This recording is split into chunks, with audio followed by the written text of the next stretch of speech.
Mimi nimesikiliza hotuba ya waziri mkuu. With due respect, kwa heshima zote, naweza kusema bila kupepesa macho, hotuba ya jana ya waziri mkuu imewakosea Watanzania.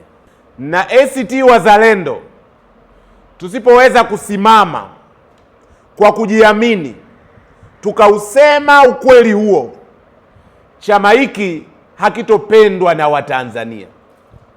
Lazima penye ukweli tuuseme na kuusimamia. Hotuba ya jana ya waziri mkuu imewakosea Watanzania, na mimi nitawaeleza kwa jicho la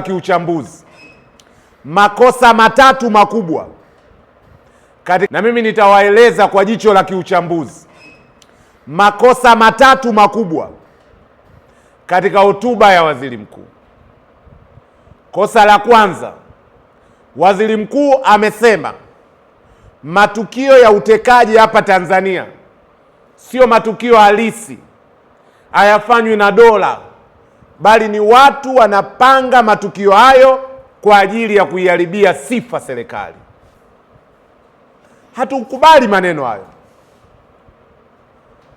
Utekaji ukiutazama kwa sehemu kubwa una kila dalili kwamba serikali iko nyuma ya matukio mengi ya utekaji, na nayasema hayo kwa kujiamini, kwa sababu haiwezekani matukio ya utekaji yanatokea, watu wanapotea, serikali inakaa kimya. Kwa mujibu wa Katiba ya Jamhuri ya Muungano wa Tanzania, serikali inao wajibu wa kulinda raia wake.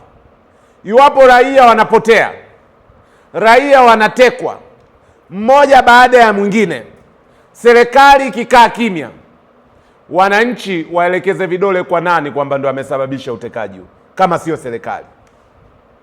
Ametekwa ndugu Humphrey Polepole, Balozi Humphrey Polepole, msemaji wa zamani wa Chama cha Mapinduzi, katibu mwenezi, mbunge mstaafu. Hakuna kauli yoyote ya kueleweka juu ya Polepole yuko wapi. Ukimya wa serikali unaashiria nini? Ni ama inafurahia mambo haya na imeridhika nayo, ama iko nyuma ya mambo haya. Serikali inapaswa kutoka na majibu, kujisafisha.